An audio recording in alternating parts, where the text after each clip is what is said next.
ఈ రోజు వరకు ఒక సమీక్షా సమావేశాన్ని కూడా నిర్వహించని మాట వాస్తవం.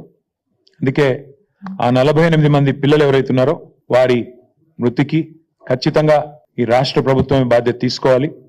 రేపు శాసనసభ సమావేశాల్లో కూడా ఆ పిల్లల కుటుంబాల తరపున, ఇంకా లక్షలాదిగా ఉన్న పేద పిల్లల కుటుంబాల తరపున ప్రభుత్వాన్ని తప్పకుండా నిలదీస్తాం. ప్రభుత్వాన్ని తప్పకుండా ఈ విషయంలో శాసనసభలో కూడా 100% చీల్చి చెండాడుతామనే మాట కూడా మీకు నేను తెలియజేస్తా ఉన్నాను.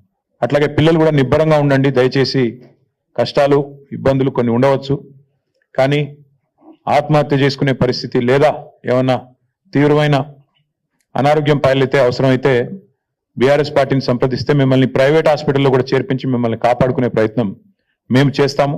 తప్పకుండా అట్లాంటి పరిస్థితి ఎక్కడన్నా ఉంటే తల్లిదండ్రులు కూడా భయపడవద్దని, బాధపడవద్దని, వారికి కూడా నిబ్బరంతో ఉండాలని చెప్పి కూడా ఈ సందర్భంగా వారికి విజ్ఞప్తి చేస్తా ఉన్నాం.